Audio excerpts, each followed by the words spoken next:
Hi everyone, here we have video 2 of Shortcuts Discoveries of the Year. This time we're going to go from number 15 to number 6. So here we go. Alright, so if you want to know what kind of bubbling under and then 20 to 16 was, there's another video. If there's anything you are interested in or any comments, please let me know. Alright. Number 15 in my list of 20 discoveries of the year is a new one. I only found this a few weeks ago. It was sent to me by someone I found on Facebook Marketplace who owns a store in Perth, from what I believe. And this came in a stash, and I've been playing it non-stop. It is called Rasputin's Stash, and it's a self-titled record from I think it's 73 or 74. It's on the Cotillion label. 8 musicians: Wardell Peel, Paul Coleman, Frank Whitfield, Martin Dumas Jr., etc. And what I quite like is there's the group with their afros, and on the back there's the outlines and there's the names. So you can map your afro to your singer. What do you get here? You get really, really cool funk music. There's a song on here called Mr. Cool, which starts with the most egregious toke pull.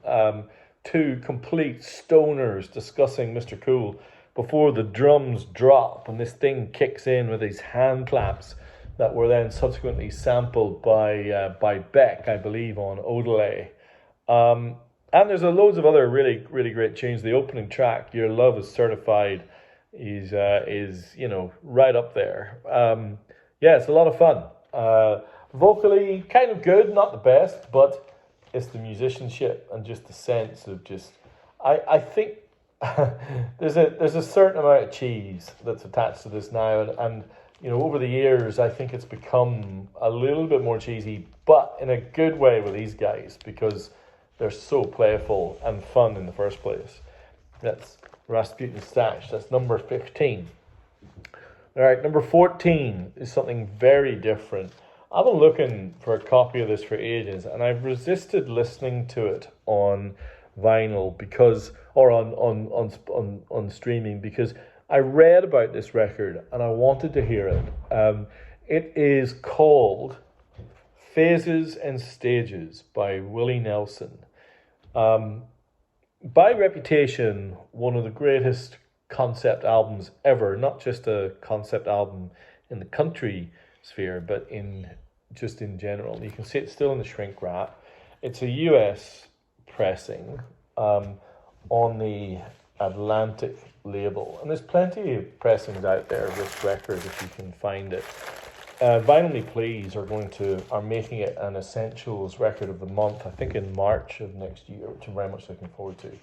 Now, why do I love this record? And to be honest, this could have been in my top 5. The only reason it isn't is I probably haven't lived with it long enough. It is a breakup album. Side 1 from the perspective of the guy, and side 2 from the perspective of the woman. Phases and Stages, the theme: washing the dishes, walking, I pretend I never happened. It's so sad. And then side 2, Bloody Mary Morning, I can't believe you're gone. Phases and Stages.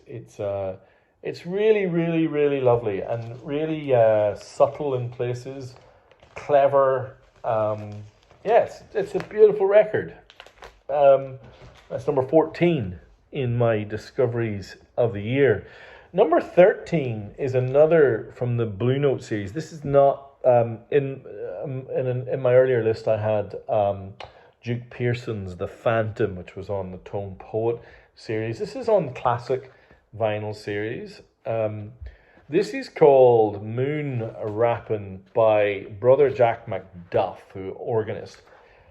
This is not your typical jazz record. This is not, don't expect any hard bop here. This is full on psychedelic funk. It's really, really well done. The recording quality is simply stunning. Look, the opening track, Flat Backin, is the hero here. It's astonishingly good. But you know, like all of these classics, you really do get a nice slab of high quality vinyl. This one is just all about the interplay, the playfulness. The bass lines are seriously good, seriously good. Yeah, Brother Jack McDuff, still widely available, very highly recommended. All right, where are we down to? I think we're down to number 12 on my discoveries of the year. This one's one that I've been looking for a long time. I managed to find a 1979 US press, and it is Marcus Garvey by Burning Spear. First released in 1976. This repress that I found is 1979. A lot of people think this is the greatest reggae album ever made. I think certainly it's the greatest roots reggae album ever made. Robert Christgau, when he reviewed it in 1976, said that it was the most political record ever released in the US at that point. There's the three guys in Burning Spear. This record was such a sensation in Jamaica that everyone just assumed it was their debut. In fact, it wasn't. It was their third album. But this one is the one that just snapped everyone into gear. Marcus Garvey being, I believe, a politician in Jamaica. Winston Rodney, who's this dude here, is the singer. Not really a great singer in many respects, you know, unlike, say, Bunny Wailer or some of the other more famous vocalists, Jimmy Cliff. But his passion is stunning. Is a really, really interesting record. I'm sure there are better presses out there, but I'm just really happy to have found this one. You know, to give you an idea, Slavery Days, The Invasion, Red, Gold and Green, and then eventually Marcus Garvey's Resting Place. You get flute, you get saxophone, incredible rhythm guitar, organ. The organ swells are really something. It's a really great record. My number 12, Burning Spear, Marcus Garvey. All right, we're down to number 11. Now this is a record most of you will realize, and it is mostly to do with the pressing. So I've got way too many copies of this record, but I have managed to find in the last 6 weeks 2 UK first presses. They come like buses. I'm expecting a third any day. So this is the UK first press of Vol 4 by Black Sabbath. There's the gatefold, the, of course, incredible Vertigo label. It's got the insert and the wonderful Vertigo bag. You can see the record. Now, why do I have this in the list? Well, this pressing absolutely annihilates every other pressing I've ever heard, and that includes my Japanese pressings. Oh, I have a box set that cost me an arm and a leg. It absolutely murders the Vol 4 in there. I've got this beautiful yellow, yellow vinyl. Oh, it looks incredible. It isn't even half as good as this. So I've got 2 of them, which means I've got a spare. So if anyone wants a UK first press of Vol 4, you gotta let me know. When I do comparisons, and I've done this with a couple of people in my listening room, I play the modern repress, and they all love it. If you don't know what good is, you hear Vol 4, and I'm thinking here the opening track. I mean, the opening track of this has just got incredible guitar, Wheels of Confusion, and then drops into this series of riffs and a drum roll where, it just rocks. And on the repress, it's good, clean, sounds good. Then you put on this UK first press, and the guitar sears out of the speaker. It is such a massive difference. Then when the power chords hit, it is full and thick, and the drum roll just thrills hairs in the back of your neck. It is so good. Oh man. I'm now on a mission to find more UK first presses of Sabbath, but I can tell you now, there is nothing that sounds as good as this. Nothing. It is the best, and it is not even close. Alrighty. So that's number 11. Now, the next 5, I've got a few box sets in a row, which is a little bit cheating, but I'll let me away with it. So number 10 is this.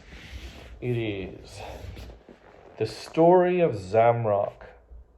Now, this was a box set released by Vinyl Me Please that sold out, and I missed it. They've had 2 runs, and I missed it both times. I don't know what I was thinking, but I found it in a record shop in Melbourne, and I bought it. Oh, it's wonderful. So what you get, the story is that in the early to mid 70s, Zambia got its independence from British rule, and I don't know what the doctrine it was, but effectively radio was limited only to Zambian music, and a lot of Zambian musicians had been listening to Cream and Hendrix and the psychedelic explosion at the end of the 60s. And that influenced their music. And so what you get in this box set are bands like The Oscillations. This was recorded in a single day. The lead singer was only 18 or 19. He'd been brought up with polio, the effects of polio, and he would sometimes play lying on the floor. The opening track is just basically a 4-minute psychedelic guitar solo, and it's utterly wonderful. Like all of these incredible compilations that I buy from Vinyl Me Please, you get a book, and the book describes each record and why why Zamrock became such a thing. This is probably the best record in there. It's called Ananas by Africa. There are 2 versions of that on Spotify. One is layered and reverb, and it's almost unlistenable, but the version that's on there is pretty good. Which we intend to cause havoc, who are kind of like the godfathers of Zamrock, are playing in Sydney in March, if you can believe it. So there's my number 10 release of the year, The Story of Zamrock. Now, interestingly, number 9 is also anthology. Now, there's a video of this an unboxing video in my feed where you can see everything that's in here. Now, I mentioned Muddy Waters in my Bubbling Under video. This box set has got the definitive version of Electric Mud by Muddy Waters, but it also has records from Terry Callier, the Harold Land Quintet, Dorothy Ashby, and an utterly magnificent mono version of Tell Mama by Etta James. If you want to know more about Cadet, one of my favorite record labels, have a look at my feed and you will see the unboxing of that anthology.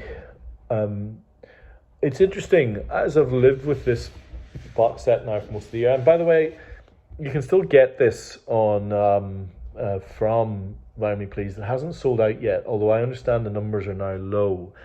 and I get a discount in a minute. So if anyone really fancies one of those cadet box sets, make sure and get to me quickly, because my discount only counts in this calendar year. But it's wonderful. Yeah, I love it. My number 9 release of the year. And yeah, my favorite record on there changes all the time. I think at the minute it's the Terry Callier record, Occasional Rain. It's just beautiful. So that's the second box set, and that's my number 9 release of the year. My number 8 is, in that case it was released this year, but it's my discovery of the year. My number 8 is this. The 2014 box set, or I guess not quite a box set, but a special edition of 5 Leaves Left, the debut album by the tragic British folk singer Nick Drake. Only ever made 3 records. All 3 are wonderful. Brighter Later, Pink Moon, 5 Leaves Left. This box set I picked up in an auction off Grez Online. So there's the gatefold record, 5 Leaves Left. But what you get inside here is deeply interesting. You get unusual things. This is the tape deck that was originally recorded on, and you get a little kind of story of the record. You get the original tour poster. You also get written lyrics. That's Cello Song, which is really beautiful. Fruit Tree, the lyrics to Fruit Tree. It's really thoughtful additional items that, if you're a fan, are actually quite meaningful. Whether it needs to be in such a big box, I'm not convinced, but it sounds great. If you see any of these around, I can't recommend it highly enough. And it's an absolutely glorious record too. And that is my number 8 discovery of the year, Nick Drake's 5 Leaves Left. All right, we're getting up there. Number 7. Now this one is something that I've been looking for quite a while, and I eventually found it earlier this year. This is the debut album by Ruth Copeland. This is a self-portrait. She painted it. This is her looking more kind of Janis Joplin-y. As you can see, it's still in the shrink wrap. This Japanese series, the HDH Analog Collection, I've got this and Chairman of the Board in this collection. These were represses done by Japan, I think in the mid-80s. Man, they're good. If you ever see them, just get it. They just get them and I'll buy them off you because they're so good. On the Invictus label. If you don't know the story of Ruth Copeland, she was from Devon. You can hear it in her voice. She's got that kind of thick back, kind of West Country accent. She's predominantly a folk singer. But she met this guy called Glenn, I've forgotten his surname. Anyway, he was connected to Funkadelic and Parliament. So what you get is this folk singer with the backing band that includes Eddie Hazel and the dudes from Parliament Funkadelic. And so every so often you get these incredible blasts of psychedelic guitar. It's pretty special. She also wrote The Silent Boatman, which is a highlight of this record, but it's also a highlight of Parliament's first album, Osmium. And so, yeah, really interesting and weird record in many places. The last song, Belle D, which is Italian for One Fine Day, she does try her hand at opera. It's weird. It has some really amazing things. Your Love's Been So Good to Me, and I Got a Thing for You, Daddy, which she wrote with Eddie Hazel and George Clinton. That one's great. The All Music review of this absolutely slates it. Says it's the worst record that George Clinton's ever been involved in. Just completely annihilates it. Man, that person must not have listened to any late Parliament or Funkadelic records, because they're pretty awful compared to this. I really liked it, and it is my number 7 discovery of 2023. Number 6, and the final record I'm going to discuss in this video, is Vagabonds of the Western World, Thin Lizzy. I thought I knew Thin Lizzy. I'm a fan. I had not listened to Vagabonds of the Western World until this year. Wow, I love this record. This was the third and final record that Lizzy did with their original trio of Brian, Eric Bell, Phil Lynott, and Eric Bell's guitar playing on this is pretty astonishing. Yeah, it's a really great record. Songs like The Hero and the Madman are, they're pretty much prog rock. The rocker was condensed into a single, and it does what it says on the tin. Gonna Creep Up on You is great. It's a brilliant record. I had no idea how good this is. I think without question, this is the best Thin Lizzy record. I don't care what the lists say. I know everyone reckons Jailbreak, maybe Chinatown. Neither of those records are as good as Vagabonds of the Western World, in my opinion. So good, in fact, I made this into a t-shirt. I thought this sleeve is wonderful as well. Yeah, if you can find it. Like all things, highly recommend Japanese pressings of Thin Lizzy. They are better than the UK. They're certainly better than Aussie. Aussie Thin Lizzy records are pretty poor. So there you go. 15 to 6. We had, let's do a recap. Rasputin's Stash, Willie Nelson, Faces and Stages, Brother Jack McDuff, Moon Rappin', Marcus Garvey's Burning Spear, the UK first press of Vol 4 by Black Sabbath, 2 box sets from Vinyl Me Please, Zamrock and Cadet, Nick Drake's 5 Leaves Left, Ruth Copeland's debut album, and finally number 6, Thin Lizzy's third record, Vagabonds of the Western World.